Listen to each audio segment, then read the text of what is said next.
လုံးမဲမင်္ဂလာပါရှင်။ For You Media Channel ကနေပြန်လည်ကြိုဆိုလိုက်ပါတယ်။မိုးလေဝသနဲ့ဇလဗေဒညွှန်ကြားမှုဦးစီးဌာနကဒီကနေ့2025ခုနှစ်အောက်တိုဘာလ2ရက်နေ့အတွက်နောက်ဆုံးထုတ်ပြန်ထားတဲ့မိုးလေဝသခန့်မှန်းချက်တွေကိုအသေးစိတ်တင်ပြပေးသွားမှာဖြစ်ပါတယ်ရှင်။ဒီကနေ့အောက်တိုဘာလ2ရက်နေ့အတွက်ဒူးချမိုးလေဝသတွေအနေနဲ့ဘင်္ဂလားပင်လယ်အော်ကပုံမအားကောင်းလာသောမုန်တိုင်းငယ်အကြောင်းနဲ့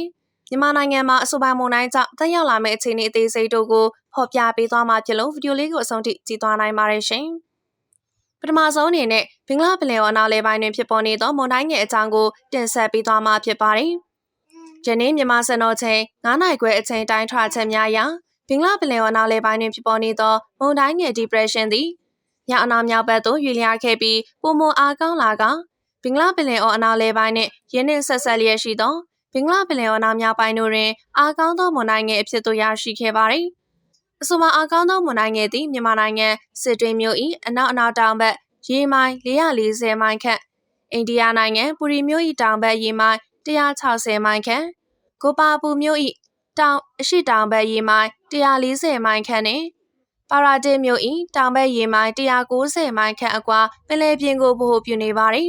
။အားကောင်းသောမုန်တိုင်းငယ်၏လက်ရှိအခြေအနေမှာမြန်မာနိုင်ငံဘက်ကိုဦးတည်၍လျားမည့်အခြေအနေမရှိသေးပါကြောင့်အဝါရောင်အဆင့်ဟုသတ်မှတ်ပါသည်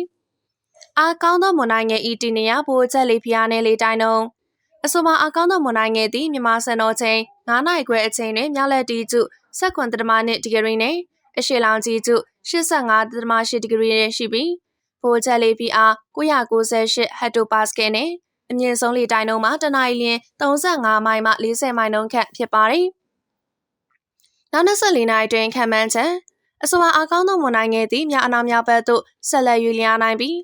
းယနေ့ညပိုင်းတွင်အိန္ဒိယနိုင်ငံအော်ရီတာပြည်နယ်နှင့်ရင်းနှင်းဆက်ဆက်လျက်ရှိသောအင်ဒရာပရာဒေ့ရှ်ကန်ချီတို့ကိုပါပူမြို့နှင့်ပါရာဒစ်မြို့တို့အကြားဖြတ်ကျော်နိုင်သည်ဟုခန့်မှန်းရပါသည်။အဆိုပါအားကောင်းသောမုန်တိုင်းငယ်၏အရှိန်ကြောင့်ယနေ့နံနက်မှနောက်24နာရီတွင်နေပြည်တော်ရန်ကုန်တိုင်းဒေသကြီးမန္တလေးတိုင်းဒေသကြီးပဲခူးတိုင်းဒေသကြီးမကွေးတိုင်းဒေသကြီးစကိုင်းတိုင်းဒေသကြီးဧရာဝတီတိုင်းဒေသကြီးတနင်္သာရီတိုင်းဒေသကြီးကချင်ပြည်နယ်ကယားပြည်နယ်ကရင်ပြည်နယ်ချင်းပြည်နယ်မွန်ပြည်နယ်ရခိုင်ပြည်နယ်နဲ့ရှမ်းပြည်နယ်တို့တွင်နေရာစိတ်စိမ်မှနေရာနှံပြမှုထစ်ချုံရပြီးအချို့ဒေသများတွင်နေရာကွက်၍မိုးကြီးခြင်းများနှင့်အတူလေပြင်းတိုက်ခတ်ခြင်းများဖြစ်ပေါ်နိုင်ပါသည်။မြဝကျွန်းမော်ရခိုင်ကဲရဲတခြားနှင့်ကလွန်ပလဲပြင်းတို့တွင်ရန်ဖန်ရန်ခါမိုးသက်လေပြင်းများကြာရောက်ပြီးလှိုင်းကြီးပါမယ်။မိုးသက်လေပြင်းကျစဉ်ရေပြင်းမြေပြင်းလေသည်တနအီလ35မိုင်ထိတိုက်ခတ်နိုင်ပါသည်။လှိုင်းမြင့်မှာမြဝကျွန်းမော်ရခိုင်ကဲရဲတခြားနှင့်ကလွန်ပလဲပြင်းတို့တွင်10ပေမှ12ပေခန့်ရှိနိုင်ပါသည်။မိုးတမကွေမွန်တနင်္သာရီကရန်တခြားနှင့်ကလွန်ပလဲပြင်းတို့တွင်တခါတရံမိုးသက်လေပြင်းများကြာရောက်ပြီးလှိုင်းတင်မှလှိုင်းကြီးနိုင်ပါသည်။မိုးသက်လေပြင်းကျစဉ်ရေပြင်းမြေပြင်းလေသည်တနအီလ25မိုင်မှမိုင်30ထိတိုက်ခတ်နိုင်ပါသည်။လှိုင်းမြင့်မှာမိုးတမကွေမွန်တနင်္သာရီကရန်တခြားနှင့်ကလွန်ပလဲပြင်းတို့တွင်10ပေမှ10ပေခန့်ရှိနိုင်ပါသည်။သို့ဖြစ်ပါ၍အားကောင်းသောမုန်တိုင်းငယ်၏အရှိန်ကြောင့်မိုးသည်ထန်စွာရောက်သွန်းခြင်းနှင့်အတူလေပြင်းတိုက်ခတ်ခြင်းမိုးထစ်ချုံခြင်းမိုးကြိုးပစ်ခြင်းလျှက်စီးလက်ခြင်းမိုးသီးကျွေခြင်းလျှက်တစ်ပြက်ရေကြီးခြင်းနှင့်မြေပြိုခြင်းစသည့်သဘာဝဘေးအန္တရာယ်များဖြစ်ပေါ်နိုင်တာကြောင့်အဆိုပါဒေသများရှိကုန်းမြင့်ဒေသနီတွင်နေထိုင်ကြသူများအနေဖြင့်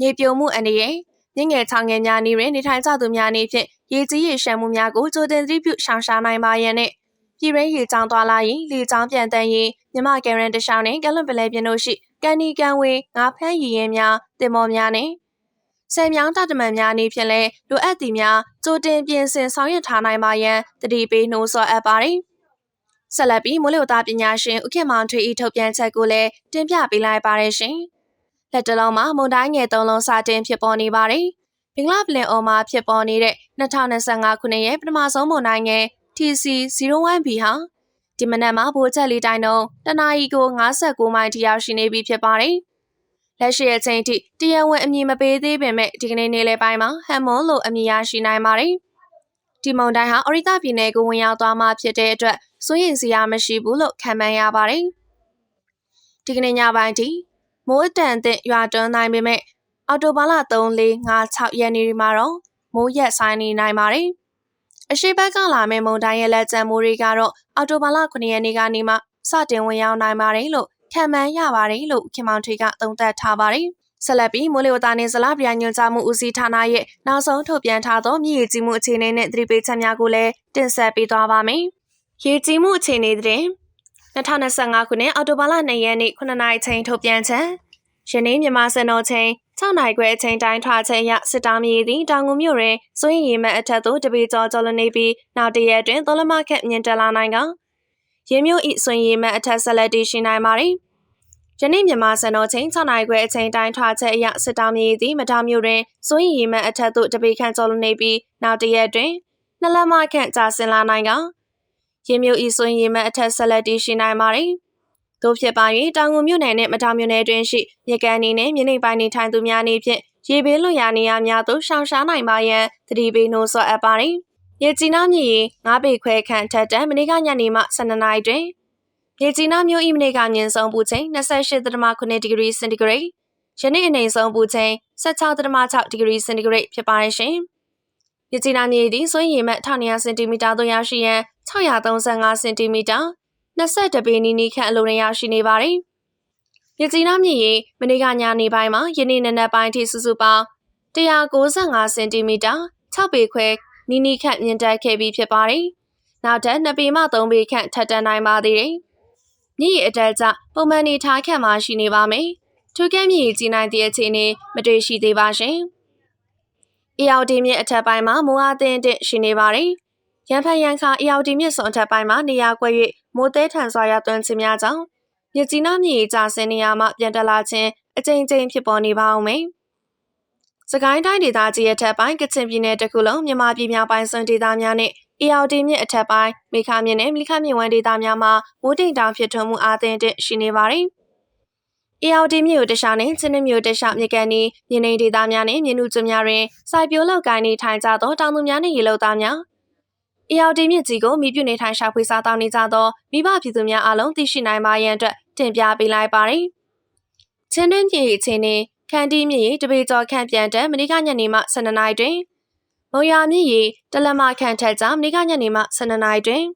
ချင်းတွင်းမြစ်အထက်ပိုင်းမှာလက်တလောတွင်မိုးအားနှင်းငယ်မှတင်တက်ရှိနေပါသည်။နောက်နေ့ရက်ခန့်ထိချင်းတွင်းမြစ်အထက်ပိုင်းဒေသများတွင်မိုးအားကောင်းလာနိုင်သည့်အတွက်ယခုရက်ပိုင်းတွင်ချင်းတွင်းမြစ်ကိုတက်ရှာမြို့များအလုံးတွင်မြို့စင်လိုက်အတက်ဘက်သို့ဦးတည်နေပါအောင်မယ်။ချင်းတွင်းမြစ်ရေတက်ကြပုံမှန်နေထားခန့်မှရှိနေပါမယ်။ထိုကဲမြစ်ရေကြီးနိုင်သည့်အခြေအနေမတွေ့ရှိသေးပါရှင်။ခန်းတီးမြစ်ရေပြပြချင်းဆက်လက်မြင့်တက်နေပါမယ်။ဟုံမလင်းမြစ်ရေအနေငယ်သားထက်ကြနိုင်ပြီးယနေ့ညနေပိုင်းတွင်ပြန်လည်မြင့်တက်လာနိုင်ပါတယ်။ဖောင်ပြင်းမော်လိုက်ကလေးဝမင်းကင်ကနီမုံရွာမြို့မြစ်ရေပြပြချင်းဆက်လက်ကျဆင်းနေပါမယ်။အေရောက်ဒီမြစ်ရေအခြေအနေမြစ်ကြီးနားမြစ်ရေပြန်တက်လာပြီးဖြစ်လို့အေရောက်ဒီမြစ်ကိုတခြားမြို့များအလုံးတွင်မြို့အစင်လိုက်မြစ်ရေများပြန်လည်မြင့်တက်လာမှဖြစ်ပါကြောင်းအသိပေးတင်ပြအပ်ပါတယ်။ဗမော်မြစ်ရေအနေငယ်သာထက်ကြနိုင်ပြီးယနေ့ညနေပိုင်းတွင်ပြန်လည်မြင့်တက်လာနိုင်ပါတယ်။ရွှေကူမြို့ကတာထီချိုင်တပိတ်ချင်းမန္တလေးစကိုင်းမြင်းမှုပခုတ်ကူမြစ်ရေပြပြချင်းဆက်လက်ကျဆင်းနေပါမယ်။ညောင်ဦးကျောင်းမြို့မင်းဘူးမကွင်းအောင်လန်းပြည်စိတ်သားဟင်္ဒရဇလွန်မြို့မြစ်ရေပြပြချင်းဆက်လက်ကျဆင်းနေပါမယ်။အေရောက်ဒီမြစ်ရေမြင့်တက်မှုကို24နိုင်ဆောင်ကြည့်တင်ပြပေးနေပါရရှင်။ထူးခြားမှုရှိလာရင်အချိန်နဲ့တပြေးညီတင်ပြပေးသွားပါမယ်။ဆက်လက်ပြီးမိုးလေဝသနဲ့ဇလဗေဒညွှန်ကြားမှုဦးစီးဌာနကထုတ်ပြန်လိုက်သောထူးခြားမိုးလေဝသအခြေအနေကိုတင်ပြပေးပါမယ်။ဘင်္ဂလားပလင်အခြေအနေယနေ့မြန်မာစံတော်ချိန်9နာရီခွဲအချိန်တိုင်းထွာချက်များအရဘင်္ဂလားပလင်အနားလေပိုင်းတွင်ဖြစ်ပေါ်နေသောမုန်တိုင်းငယ် depression သည်ညောင်နှောင်းမြောက်ဘက်သို့ရင်လျာခဲ့ပြီးပုံမအားကောင်းလာကဘင်္ဂလားပလင်အနားလေပိုင်းနှင့်ယင်းနှင့်ဆက်ဆက်လျက်ရှိသောဘင်္ဂလားပလင်အနားမြောက်ပိုင်းတို့တွင်အားကောင်းသောမုန်တိုင်းငယ် deep depression ဖြစ်သို့ရောက်ရှိခဲ့ပါသည်။အဆိုပါအားကောင်းသောမုန်တိုင်းငယ်သည်မြန်မာနိုင်ငံစစ်တွေမြို့၏အနောက်တောင်ဘက်ရေမိုင်440မိုင်ခန့်အိန္ဒိယနိုင်ငံပူရီမြို့၏တောင်ဘက်ရေမိုင်160မိုင်ခန့်ကိုပါပူမြို့၏တောင်အနောက်တောင်ဘက်ရေမိုင်140မိုင်ခန့်နှင့်ပါရာဒစ်မြို့၏တောင်ဘက်ရေမိုင်190မိုင်ခန့်အကွာပင်လယ်ပြင်ကိုပို့ပြနေပါသည်။ကပလီပင်လယ်ပြင်နှင့်ဘင်္ဂလားပင်လယ်အော်ရိုတွင်မုန်တုံလီအားသင့်ရှိနေပါသည်။ယနေ့ညနေထိခန့်မှန်းချက်မန္တလေးတိုင်းဒေသကြီးပဲခူးတိုင်းဒေသကြီးမကွေးတိုင်းဒေသကြီးစကိုင်းတိုင်းဒေသကြီးအောက်ပိုင်းတနင်္သာရီတိုင်းဒေသကြီးကရင်ပြည်နယ်ချင်းပြည်နယ်နဲ့မွန်ပြည်နယ်တို့တွင်နေရာစိစိနဲ့ကျန်တိုင်းဒေသကြီးနယ်ပြည်နယ်တို့တွင်နေရာအနှံ့ပြားမှုထိချုံရပြီးစကိုင်းတိုင်းဒေသကြီးအထက်ပိုင်းကချင်ပြည်နယ်နဲ့ရခိုင်ပြည်နယ်တို့တွင်နေရာကွက်ရည်မှုကြီးနိုင်ပါတယ်။ရွာရရနှုန်းပြည့်ဖြစ်ပါတယ်။နေပြည်တော်မိုးတစ်ချိန်တစ်ချိန်ထိချုံရမည်။ရန်ကုန်ကပအေးမိုးတစ်ချိန်တစ်ချိန်ထိချုံရမည်။မန္တလေးနေရာကွက်ကြားမှုထိချုံရမည် ဘက်ကိုမိုးတစ်ချိန်တစ်ချိန်ထစ်ချုံရမည်မကွေးနေရာကွက်ကြားမှုထစ်ချုံရမည်ဟုံမလင်းမိုးတစ်ချိန်တစ်ချိန်ထစ်ချုံရမည်ဘုံရွာနေရာကွက်ကြားမှုထစ်ချုံရမည်ပတ်သိမ်းမိုးတစ်ချိန်တစ်ချိန်ထစ်ချုံရမည်တဝဲနေရာကွက်ကြားမှုထစ်ချုံရမည်မြစ်ကြီးနာမိုးတစ်ချိန်တစ်ချိန်ထစ်ချုံရမည်ရိုက်ကုံမိုးတစ်ချိန်တစ်ချိန်ထစ်ချုံရမည်ဖက်အံနေရာကွက်ကြားမှုထစ်ချုံရမည်ဟာခါနေရာကွက်ကြားမှုထစ်ချုံရမည်မော်လမြိုင်မိုးတစ်ချိန်တစ်ချိန်ထစ်ချုံရမည်စစ်တွေမိုးတစ်ချိန်တစ်ချိန်ထစ်ချုံရမည်လာရှိုမိုးတစ်ချိန်တစ်ချိန်ထစ်ချုံရမည်တောင်ကြီးမိုးတစ်ချိန်တစ်ချိန်ထစ်ချုံရမည်ကျိုင်းတုံမိုးတစ်ချိန်တစ်ချိန်ထစ်ချုံရမည်မိုးတိမ်တောင်ဖြစ်ပေါ်မှုချိန်နေမန္တလေးတိုင်းဒေသကြီးမကွေးတိုင်းဒေသကြီးစကိုင်းတိုင်းဒေသကြီးတနင်္သာရီတိုင်းဒေသကြီးကရင်ပြည်နယ်ချင်းပြည်နယ်မွန်ပြည်နယ်ရခိုင်ပြည်နယ်နဲ့ရှမ်းပြည်နယ်တို့တွင်မိုးတိမ်တောင်များဖြစ်ထွန်းမှုအားကောင်းလျက်ရှိပြီးအဆိုပါမိုးတိမ်တောင်များရွေလျားရာနေရာတစ်လျှောက်တွင်မိုးရွာသွန်းခြင်းနဲ့အတူလေပြင်းတိုက်ခတ်ခြင်းမိုးထစ်ချုံခြင်းမိုးကြိုးပစ်ခြင်းလျှက်စီးလက်ခြင်းနဲ့မိုးသီးကျွေးခြင်းစသည့်မိုးလေဝသဖြစ်စဉ်များဖြစ်ပေါ်နိုင်တာကြောင့်ကြိုတင်သတိပြုနိုင်ပါရန်အကြံပြုအပ်ပါတယ်။နောက်နေ့ရက်အတွက်ခံမှန်းချက်မြဝကျမော်ဒေသများတွင်ထစ်ချုံမြင့်အခြေအနေများဆက်လက်ဖြစ်ပေါ်နေပါမယ်။နေပြည်တော်နှင့်ဒီတော်အတွက်မနက်ဖြန်မွန်တဲ့ချိန်ထိခံမှန်းချက်မိုးတစ်ချိန်တစ်ချိန်ထစ်ချုံရမည်။ရွာရန်ရနှုန်းပြည့်ဖြစ်ပါတယ်။ရန်ကုန်မြို့နယ်ဒီတော်အတွက်မနက်ဖြန်မွန်တဲ့ချိန်ထိခံမှန်းချက်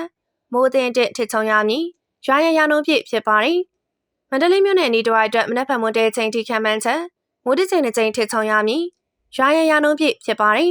။မြမပင်လယ်ပြင်မြဝကျမော်ရခိုင်ကဲရန်တခြားနှင့်ကလွန်ပင်လယ်ပြင်တို့တွင်ရန်ဖန်ရန်ခါမိုးသက်လေပြင်းများကြာရောက်ပြီးလှိုင်းကြီးပါမယ်။မိုးသက်လေပြင်းကျစဉ်ရေပြင်းမြေပြင်းလေးသည်တနအီလ35မိုင်ထိတိုက်ခတ်နိုင်ပါသည်။လှိုင်းမြင့်မှာမြဝကျမော်ရခိုင်ကဲရန်တခြားနှင့်ကလွန်ပင်လယ်ပြင်တို့တွင်10ပေမှ12ပေခန့်ရှိနိုင်ပါသည်။မိုးတမကွေမိုးတနင်္သာရီကဲရန်တခြားနှင့်ကလွန်ပင်လယ်ပြင်တို့တွင်တခါတရံမိုးသက်လေပြင်းများကြာရောက်ပြီးလှိုင်းတင်တင်မှလှိုင်းကြီးနိုင်ပါသည်။မိုးသက်လေပြင်းကျစဉ်ရေပြင်းမြေပြင်းလေးသည်တနအီလ25မိုင်မှမိုင်30ထိတိုက်ခတ်နိုင်ပါသည်။လှိုင်းမြင့်မှာမိုးတမကွေမိုးတနင်္သာရီကဲရန်တခြားနှင့်ကလွန်ပင်လယ်ပြင်တို့တွင်10ပေမှ10ပေခန့်ရှိနိုင်ပါသည်။ဟုတ်ကဲ့ပါရှင်ဒီကနေ့တင်ဆက်ပေးမှုအစီအစဉ်ကတော့လောက်နေပဲဆုံးသက်လိုက်ပါပြီ။နားဆင်ပေးခဲ့ကြတဲ့ပရိသတ်များအားလုံးကိုယ်စိတ်နှပြကျန်းမာရှင်လန်းကြပါစေရှင်